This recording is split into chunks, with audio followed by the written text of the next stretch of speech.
Sir क्या अभी NEET के लिए अगर हम प्रिपरेशन शुरुआत करें तो क्या अभी कुछ हो सकता है? सर मेरा बैकलॉग काफी ज्यादा एक्यूमुलेट हो चुका है। ऐसे कई सारे चैप्टर्स हैं जो मैंने अब तक नहीं पढ़े। सर फिजिक्स का वो मेरा छूट चुका है, सर बायोलॉजी का वो मेरा छूट चुका है, सर केमिस्ट्री में वो मुझे नहीं आता। सर मैं क्या करूं? क्या अभी भी कुछ होप बची है? बेटा देखो, एक सिंपल सी बात है, वो एग्जाम हो या ना हो, सिंपल लाइफ में एक बात हमेशा याद रखना बेटा, जिस दिन जिस वक्त आप ये कहोगे कि सब कुछ खत्म है, उस दिन सब कुछ खत्म है। जिस दिन आपने हथियार डाल दिए उस दिन आप लड़ाई हार गए। ये जो है लड़ाई बेटा, ये हमें एक योद्धा की तरह लड़नी पड़ेगी। यहां पे अगर हम कहते हैं कि सब कुछ खत्म तो सब कुछ खत्म, ये बात हमेशा याद रखना बेटा। ये सिर्फ एग्जाम ही नहीं, ये लाइफ के बारे में बोल रहा हूं। अभी अगर मैंने कहा सब कुछ खत्म तो सब कुछ खत्म।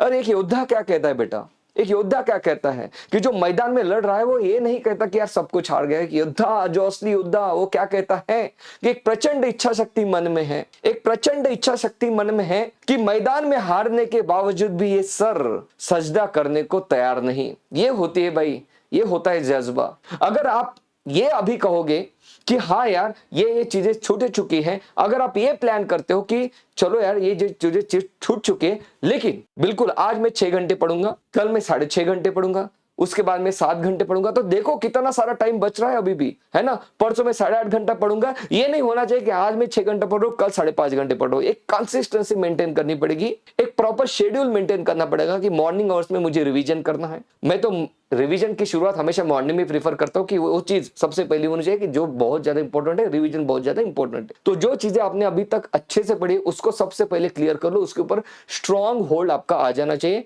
ये ऐसे टॉपिक है जो आपने पढ़े हैं, जो आपको आते हैं, वहां से मार्क्स नहीं जाने चाहिए, उसके ऊपर आप स्ट्रांग होल्ड बना लो। धीरे धीरे धीरे आगे बढ़ो। मॉर्निंग में आपने रिवीजन कर ली, आफ्टरनून में मान लो फिजिक्स कर लिया, उसके बाद केमिस्ट्री कर लिया, उसके बाद बायोलॉजी कर लिया। आपने प्रॉपर शेड्यूल बना लिया है कि 3 घंटे ये, 3 घंटे ये, 3 घंटे ये, इस तरीके से मैं डेली डेली डेली आगे बढ़ूंगा। यस, इस तरीके से मैं एमसीक्यू प्रैक्टिस करूंगा। इस तरीके से मैं यहां से इस दिन के बाद मान लो आपको मान लो अगले 15 दिन मॉक टेस्ट नहीं देना है, मत दो, उसके बाद मैं मॉक टेस्ट के लिए अपेयर करूंगा। ऐसे प्रॉपर प्लान बनाओ ना यार, ऐसे प्रॉपर प्लान बनाओ। अगर हवा में बातें करेंगे तो सब कुछ अंधेरा दिखाई देगा, सब कुछ लगेगा कि सब कुछ धुआं धुआं है। बेटा जीतते वही हैं जो हार नहीं मानते, जीतते वही है जो लड़ते हैं बेटा, वो जीतते हैं। अभी जैसे मेरे स्टूडियो में शिवाजी महाराज का फोटो लगा है, मेरे कार में, मेरे व्हाट्सएप मतलब मेरे मोबाइल का जो वॉलपेपर हो गया, मेरा लैपटॉप हो गया, सब तरह मैंने इनके फोटो शुरुआत से यही रहता है, मेरा फिक्स है यार। इनके एक बड़ी लाइन है जो मेरे दिल के बहुत करीब है कि क्यों रोज उठने के बाद क्यों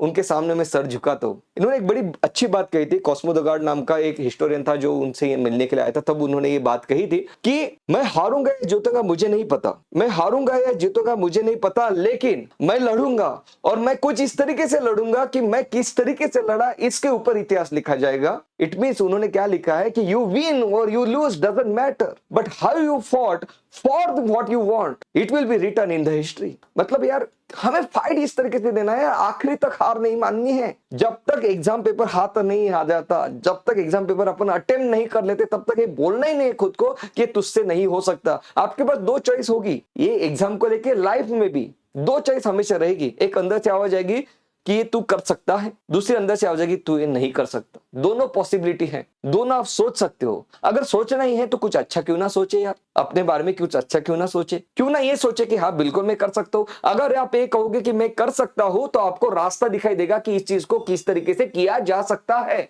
अगर आप ये कहोगे कि मैं नहीं कर सकता तो आपका माइंड आपको वही चीजें दिखाएगा कि आप ये क्यों नहीं कर सकते। आपको दिखाएगा कि यार तेरा ये बचा है, ये बचा है, ये बचा है, ये बचा है, ये बचा है, इसलिए तेरा नहीं हो सकता। अगर आप वैसे को बोलो कि तू कर सकता है तो ये बोलेगा कि हाँ तू इस तरीके से ये कर सकता है यार, है ना। रोज सुबह 1 घंटा जल्दी उठ जा, तू कर सकता है, राइट। वो जो अलार्म तूने लगाया था उस अलार्म को तुझे बंद करना है सुबह और उसी वक्त तुझे उठ जाना है। ये नहीं करना है तुझे कि तू अलार्म बंद कर रहा है, तू सो रहा है। दिन की शुरुआत वहां से होती है बेटा कि जो आपने अलार्म लगाया वहां पे उसी टाइम पे आप उठ रहे हो। दिन की शुरुआत वो हो रही है क्योंकि आपने खुद को बोला है कि तुझे उठना है, आप उठ रहे हो। आपका इनडायरेक्टली मैसेज जा रहा है ब्रेन को कि भाई डिसिप्लिन इज डिसिप्लिन। फिर उस दिन उसी टाइम पे आप खाना खाओगे, उस दिन बिल्कुल उतने घंटे आप पढ़ाई करोगे, उस दिन सिर्फ उतने से आप रेस्ट लोगे क्योंकि आपके दिन की शुरुआत यार इस तरीके से करो ना। क्यों नहीं होगा भाई, सब कुछ होगा। किया तो क्या नहीं किया जा सकता यार। प्रॉपरली मस्त तरीके से प्लान करो यार, सेल्फ डाउट छोड़ दो, एक योद्धा की तरह आगे बढ़ो कि हाँ यार करना है, यार करना है, किसी भी हालत में करना है। भूल जाएंगे बाकी सब कुछ और पीछे पड़ जाएंगे इसको अचीव करने के लिए, फोड़ देंगे यार, ये बोलो ना खुद को। अगर बोलने से नहीं होता तो लिखो, लेकिन खुद को डेली बोलो यार अभी हार मत मानना। अगर इतने यहां तक आने के बाद अगर आप बोल दोगे ना कि खत्म हो गया अब नहीं हो सकता, तो सब कुछ आज ही खत्म है, इसी वक्त ही खत्म है, फिर एग्जाम के डेट के लिए रुकना भी मतलब वो बेकार वाली चीज हो जाती है। तो ये नहीं बोलना है यार। तो खुद के लिए तो वो बोलना ही है कि यार बिल्कुल लड़ेंगे, आखिर तक लड़ेंगे, राइट। जैसे किसी ने ब्रूस ली को पूछा था कि आप भाई एफर्ट्स कैसे होने चाहिए अगर आप जीतना चाहते हो, तो आप कैसे प्रिपेयर करते हो खुद के लिए, आपके एफर्ट्स किस तरीके से होने चाहिए। तो ब्रूस ली ने क्या कहा था, हमेशा आपकी कोशिश कुछ इस तरीके से होनी चाहिए, मान लो किसी ने आपका नाक और आपका मुंह बंद कर दिया हो, जिंदा रहने के लिए आप जितना झटपटाओगे उतनी मेहनत आपको करनी पड़ेगी आपको लक्ष्य को पाने के लिए, है ना। जितनी झटपटाहट आप करोगे जिंदा रहने के लिए, तो भाई आप अचीव कर सकते हो जो आप पाना चाहते हो। तो यार गो फॉर योर टारगेट यार, गो फॉर योर टारगेट। अभी इसी वक्त किताब खोलो, लग जाओ, उठना ही नहीं है, उठना ही नहीं है। जो टॉपिक आपने हाथ में उठाया उस जब तक कंप्लीट नहीं होता उठना ही नहीं है। देखते हैं ना यार कौन रोकता है, हाइट कर जाओगे यार टारगेट को, राइट। गो फॉर इट दोस्तों, गो फॉर इट।